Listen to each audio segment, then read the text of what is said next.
It's Tap In with TT on Hot 97. My special guest today is Vic Mensa. He's in the building. How you doing? Thank you for having me. I'm so honored to have you. I've been that. watching your interviews for a very long time, and this is the first time that you and I have met. But I've seen you do your rounds. I've been paying attention to your music. So big fan for a very long time. I appreciate that So so much. I'm so happy that we finally get to connect in the flesh. Yes. So your album came out September 15th. Yeah. You dropped your album on my son's birthday, so that's a special Word? day. Yes. That's amazing. Tell me about your son. He's amazing. Oh, What he's sign is that on September 15th? Virgo. Virgo. So my album, a Virgo. Yes, your album is a Virgo. He's very he's my only child and he's a boy, so of course I'm gonna say great things. But Virgos are cool people. What's your sign? Gemini. Oh my gosh. One of my best friends are Geminis. Word. Yeah. Yeah, we're the best. Yeah. We get a bad rap, but we're great. One thing about a Gemini, though, is no in between with them. You know, like I feel like if they rock with you, they rock with you. If they don't, you will really know it. Mm-hmm. Like, it's no in between. It's like, yo. But when they down for you, they're like really good people to have in your corner. Oh, you know, a lot of the greats been Geminis, man. Prince, Pac and Biggie. Yeah. So many. Yeah. 3 Stacks. 3 Stacks. Shout out, Amazing. man. Yeah. I was just watching BET Hip Hop Awards, how the record between Pimp C and Outkast came together. That was such an ill moment. I never knew that I never story. knew 3 6 produced that. Right. Me I either. didn't know that at all. Like, it sounds like it when you listen back to it, I guess. Like, Yeah. sounds like, I guess, the best of like a 3 6 Mafia production, but that was a dope story, though. Yeah. Did you know that story? No, I didn't know. I didn't know 3 6 Mafia produced it. You know, I didn't know Juicy J's, like, heavy involvement. I didn't know they were originally on the song, too. Yeah. Me That either. one kind of blew my mind. Sometimes the record labels do get it right. And that was the one time that they got it They right. got that joint right. They got that one real. right.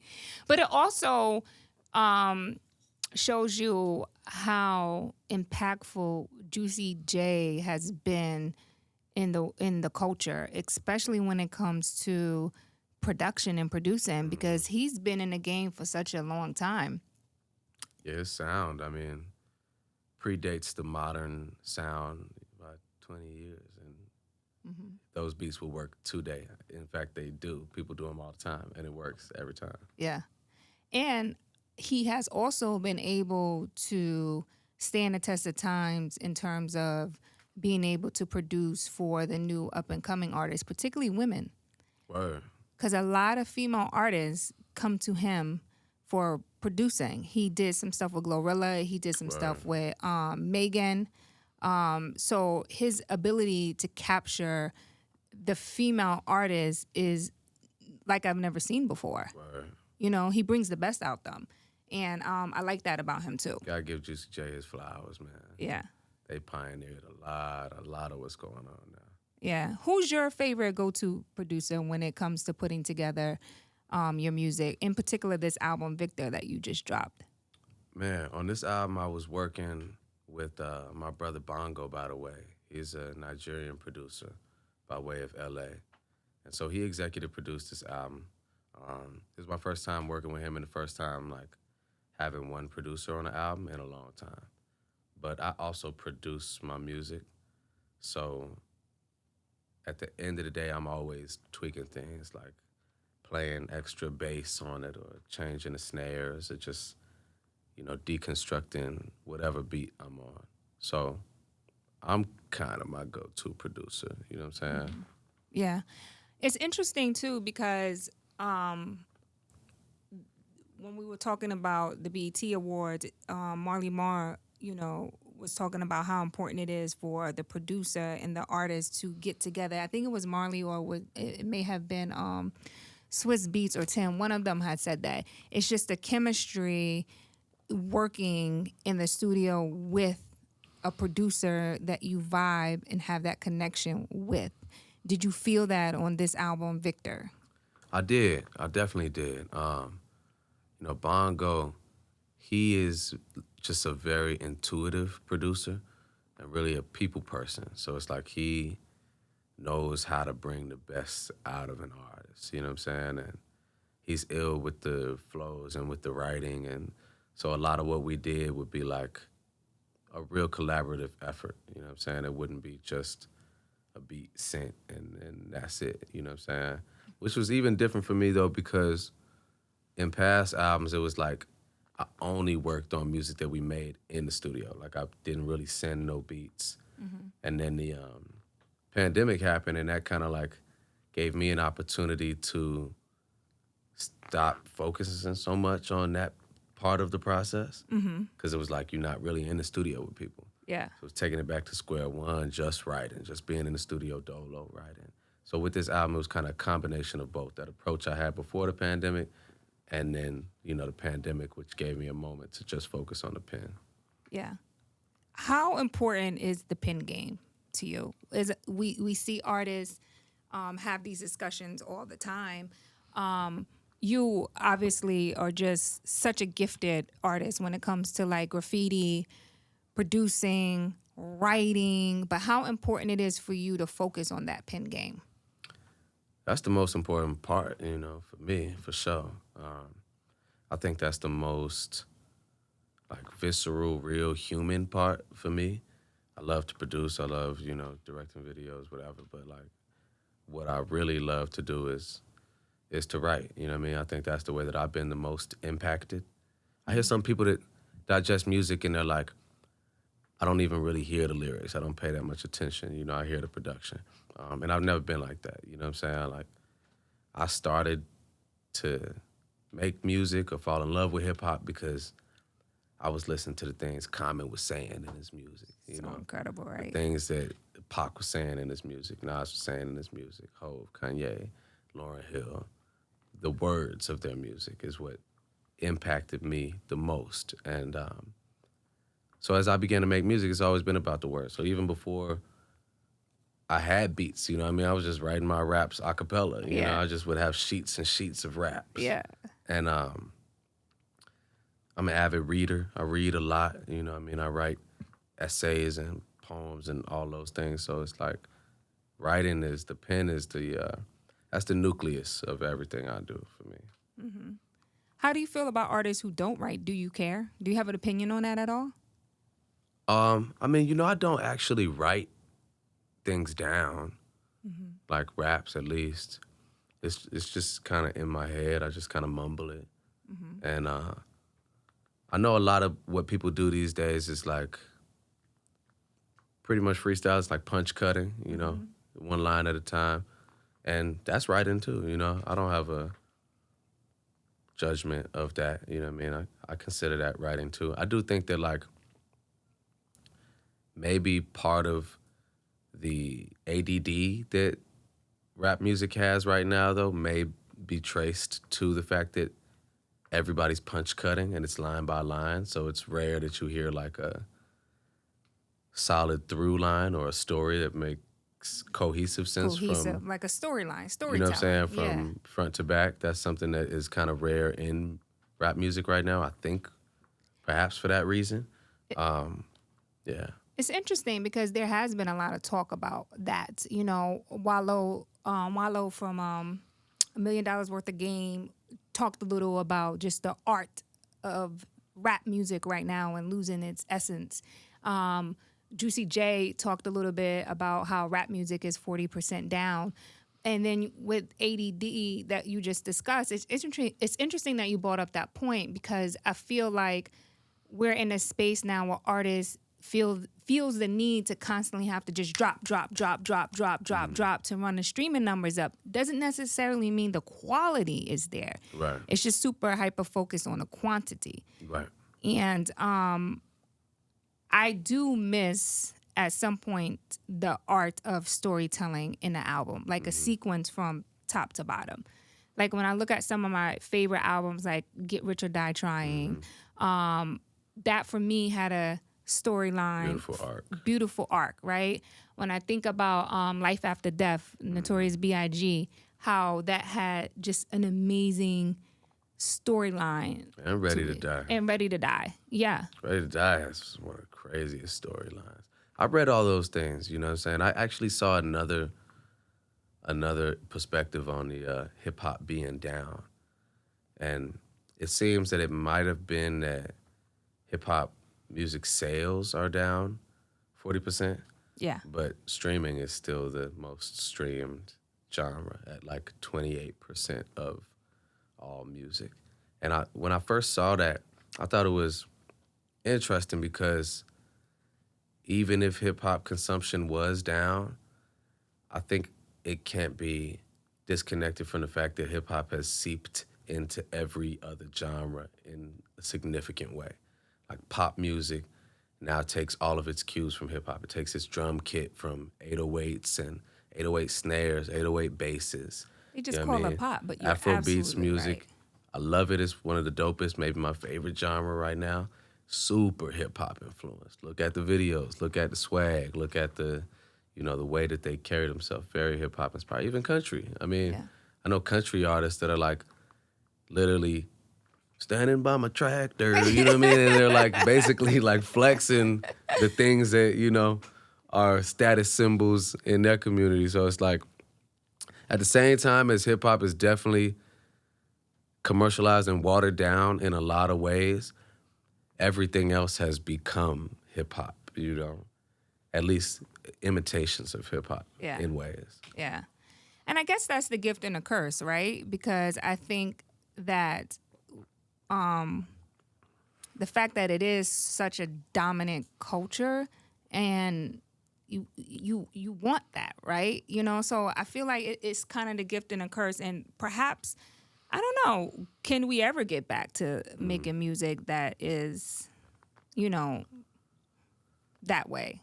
Yeah, I mean, I think the seed is there. I think that the spirit of people wanting to hear things of substance in hip hop does exist. We having this conversation. Yeah. And everything goes in cycles, right? Like, we as a people were so revolutionarily minded in the 60s. And then, leaders get assassinated, drugs get introduced, and you know what the 80s are. Right. You know what I mean? Things get dark, hedonistic. It's all about a party. Then in the 90s, it seems like late 80s into the 90s, that political spirit kind of came back. You got NWA kicking down the door, Public Enemy, and Tupac's here. And you know what I'm saying? Yeah. Like, you got De La Soul, Tribe Called Quest, and Afrocentric consciousness. Then hip-hop ends up getting very popular, very materialistic, very commercialized. I think we've been in a period for the last probably 15, 20 years with sprinkles like Kanye came with a different angle. Yeah. J. Cole's come in with a different angle. Kendrick's came in with a different angle. But overall, it's been like a pretty materialistic thing. I feel like we'd be reaching around the time frame when it should be starting to shift again, right? Yeah, I do. And I feel like you should be, like, when we have these hip-hop conversations, and this is just in my opinion, I feel like when people talk about rappers of your generation, like I put you in a generation of J. Cole, Kendrick, those people, right?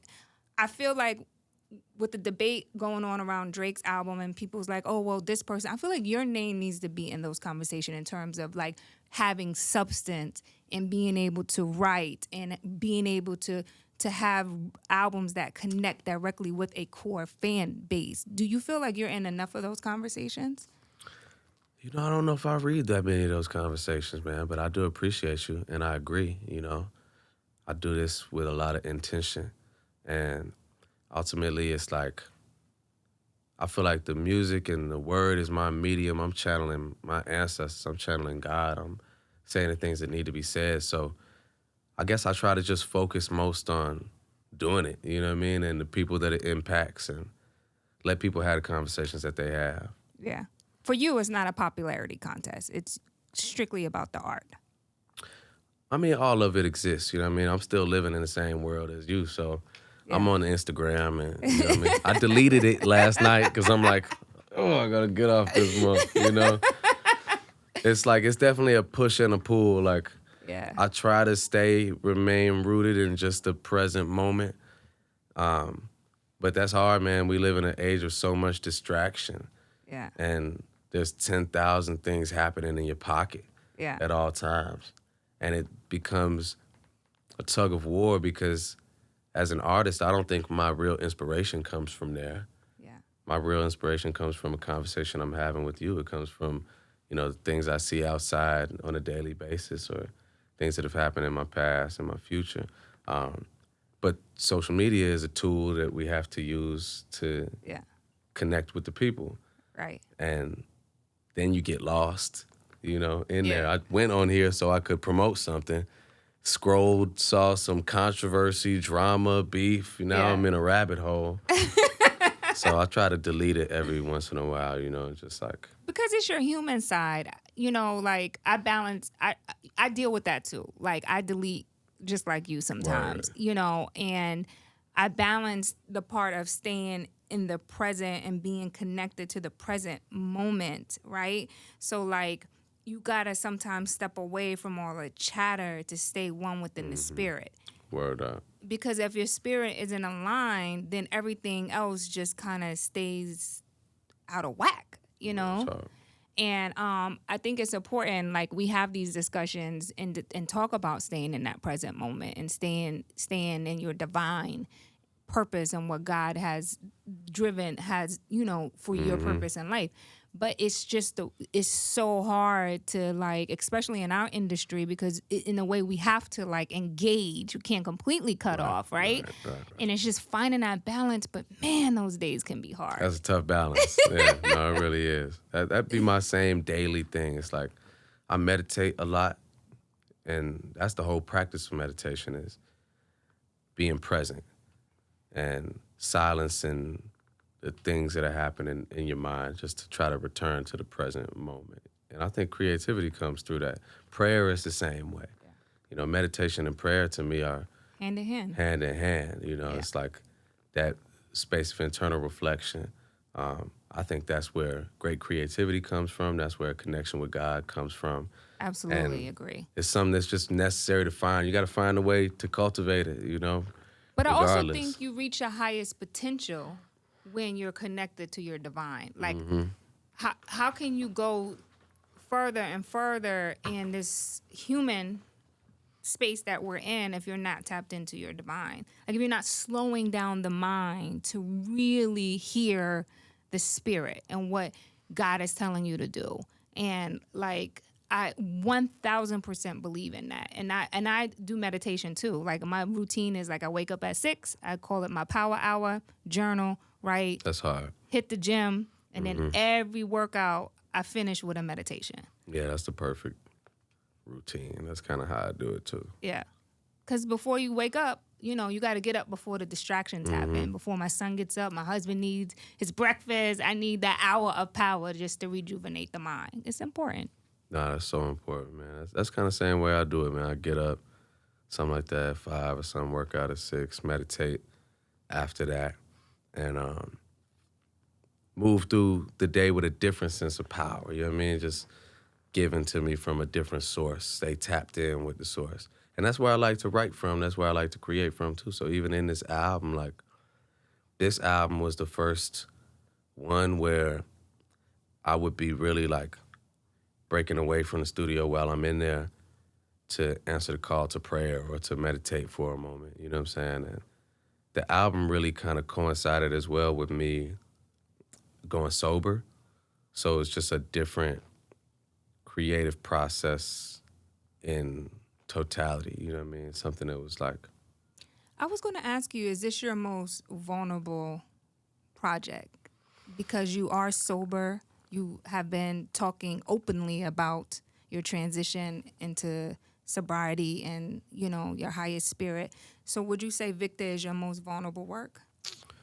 I think it is a very vulnerable work. I feel like most of my music, or a lot of it, is very vulnerable, so I'm not sure what order of, vulnerability on my records is, but I would say this one is, and I do think that, like, even the sobriety journey, that's a journey into vulnerability, because it forces you to face the experiences in your life and the emotions that you feel with no filter, no cushion, no airbag. It's Yeah. like you gotta Yeah. run dead into it. Your life hits you straight on. Straight on. You got to deal with them with all the discomfort.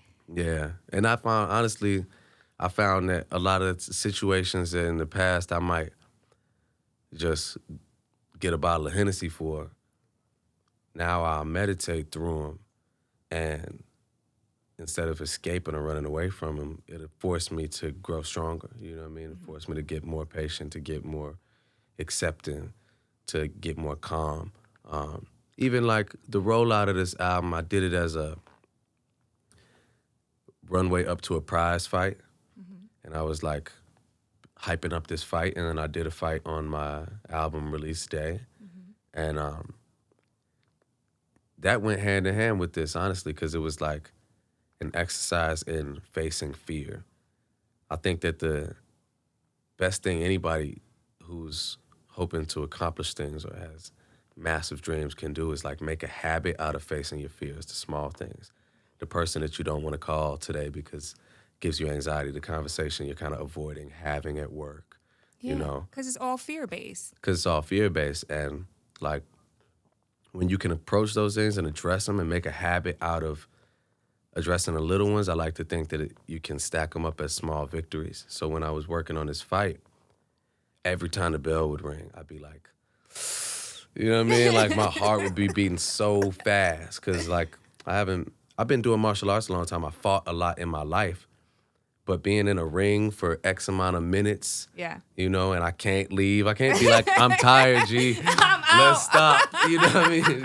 Like you can't do that.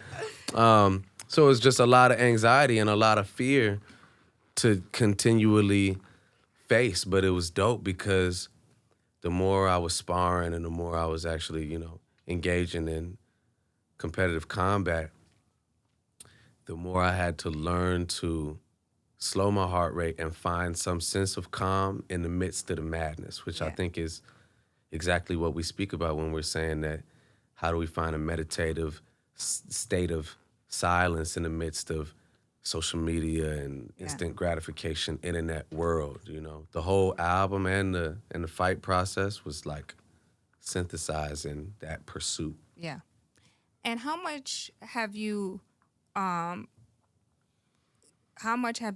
given yourself in terms of like knowing your love and your worth and saying, I love Victor.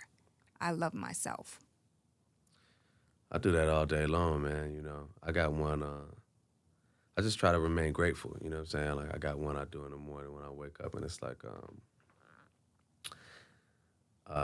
it's Thy will be done today. I thank God for this perfect day. Miracle shall follow miracle, and wonders shall never cease. You know what I mean? I got all these little things that I just, Tell yourself. tell myself and constantly repeat in my mind. Because one thing I learned while I'm doing this album is like the importance of self-talk. A lot of people might think, oh, I don't talk to myself. That's something crazy people do. But don't look on your phone for 30 seconds and just don't say anything. There will be a voice happening in your head. And so oftentimes, like, that voice is controlled by something else. That voice is controlled by insecurity. That voice is controlled by, Fear. like, fear, stereotypes. Yeah. But we can influence those things, you know what I mean? That's like the power of mantras and affirmations. If you got a voice on your head that's constantly repeating something, why not try to input information that you want to be repeated? Yeah. So self-love and, I do love myself, putting those things into the voice in my head. Because in the past, I feel like the voice in my head was very contrary to that. It was completely the opposite. Yeah. It's interesting. That's what I tell my son all the time, as he's in this developmental stage and we have these conversations. He's an athlete. He plays a lot of sports and he gets down on himself a lot. And, he's learning the process. middle school and the quirkiness but I literally had this conversation with him in the car yesterday. I'm like, what you tell yourself is very important. You tell yourself, I am an athlete. I am great. Because he was just having jitters about going to play up against some kids that made fun of him. And I'm like, what they say about you doesn't have to be your truth. They can say whatever they want to say, but it's what you believe in yourself. It's what you tell yourself. So it's like building that self-confidence and that self-love and loving yourself to know I am great. I don't care about your opinion. It's what I believe. And so, as we raise, our sons in this world, it's constantly embedding that in them. Like what you believe, what you tell yourself. That's exactly my thought process when I have a kid. It's like from his earliest age to just be repeating that so it soaks into their consciousness. These are the ways you speak to yourself. These are the thoughts that you don't entertain, you don't give power to, because what you think is definitely what you become, you know what I mean? And you can create the world around you strictly through thought. And that was something I learned in this process, making this record too, is like studying a lot of quantum physics and seeing the ways that science shows that human beings, strictly through the energy and the vibration of our thoughts, our words, can create the reality around us. And it's not just like kooky, it's real science, It's a fact. And, as you evolve and as you grow, you understand it more, but you got to be willing and open to the process of growth and the process of change to get to that level of consciousness and that awakeness in your spirit to understand that they all are connected. And that's why I think it's so important to have that consciousness as you're raising your children, because they are even more distracted than we had. Right. And so, like, when he gets a little tired, if he's in soccer and he's like, I'm tired, I'm like, you tell yourself, I'm an athlete. That's where you tap into that mental state of, I am an athlete. I'm not tired. I'm an athlete. Yeah, I am great. That's that spot. Yeah. That's that spot that I was talking about when you be in the ring, too. It's like you get tired, man, and you like, brain. But that's a muscle, too. The more that you can exercise that and develop those mental processes, it completely relates to this business, to everything. It's like at those times when you feel like this is overwhelming, just generally the sense of being overwhelmed. How do you create a set of like words, actions, thoughts that can push you through it? You know what I'm saying? And something I've been thinking about a lot recently is like, people have been asking me about just transforming my mind and the way I'm approaching life. And I read this quote the other day. It was like, the driving force behind spiritual evolution is personal problems. And I've just learned that, man, I had to, dealing with so much in a public sphere and, so much adversity and controversy. It's like either you can take those things, fold and quit, or you can choose to let them fuel you growing stronger and getting better. To evolve. That was another reason I called it Victor, because I just realized that I can either view all of the struggle that I've experienced as life plaguing me, or I can see it as a constant influx of opportunities To grow. Oh, that right there is a gem that I hope someone watching can take with them. Right. Because everything that you go through is the divine will to push you into greatness, to push you into your purpose, to evolve, to grow, to not stay stagnant. We may view them as problems, right? The human side of us. But the divine purpose is to evolve, or you're dying. Straight A up. slow death. You don't want to be 60 still with the mentality of when you were in your 16-year-old. yeah. It's happening all the time, It's man. all the time if you're not walking in going down conscience. all the time. That's one thing I be having this conversation with somebody in my life. It's like, it's tough, man, because people be 60, 70 years old still holding on to things that happened when they were teenagers. still mad at people for stuff that happened when they were children. And I just can't do it, Like, I don't have problems with anybody, and I've had a lot of problems with a lot of people, but I'm just at a space where I can't hold that in my spirit. Like, I can't hold on to any petty issues or nothing like that. You know what I mean? I'm not holding grudges. Yeah. You know what I mean? Like, people have done me really wrong in a lot of times, and I'm just like, Yeah. I have to forgive you, man, for me. First of all, Yeah. I got to have forgiveness for yourself, for you, for myself, Yeah. And I have to have forgiveness for myself, Yeah. for all the mistakes I've made. Yeah. Can't hold on to that shit forever. It's too toxic. And it hurts me more than it hurts you. You ain't knowing I'm walking around thinking about, Yeah. you giving them how so much upset I power. am with Yes, absolutely. And the greatest accomplishment or the greatest gift you can give yourself is to be free of the toxic. For real. That's the greatest gift. You could be like, oh, okay. Not to say your human side won't be upset in a moment, but you will recognize it and you will be like, why am I so upset? Is it ego or is it spirit led? And you'll be able to determine, am I edging God out in this moment? Word. Or am I being spirit led? Straight up. And people don't know how to deal with that either, man. Like, when somebody wrongs you and you just treat them with grace and treat them with love and be like, man, God bless you. They be like, man, but I'm gonna do this. And I'm like, God bless you. Have a great day. Because it just drives them crazy. They don't know how to deal with that. They don't know how to deal with it. But what they don't know is the universal law of karma. To get them on It will always, you cannot, I always say this, you cannot and will not escape the universal law of karma. No, you won't. So when your intentions are just ugly, dirty, harmful, whatever it is that's aligned in whatever spirit that you're in that life, that is exactly what's going to come back to you. Mm-hmm. So sometimes you just have to be like, okay, bro, that universal law of karma will hit you. And when it hits, it's not going to be good. And it comes from where you don't even expect or understand it, Like, yeah. I got a song on the album called Law of Karma. And it's like, to me, one of the backbone moments of the album where I'm just looking at myself in the mirror seriously. And I was like, look at me on stage at the March for Our Lives with multiple gun charges involved in homicides. Look at me crusading for violence against women, lying and cheating in every relationship I've been in. Look at me speaking down on a dead man's image when that's the same reason I was beefing with academics. No matter what we got, karma comes back to get us. And it was like just taking a hard, long look at myself in a real way and being like, man, you can't have it both ways, That's got to be the source of a lot of the discomfort and the disagreement here is that, like, on one hand, you're, like, empowering and uplifting, and then in many of the same ways, on the other hand, you're tearing down.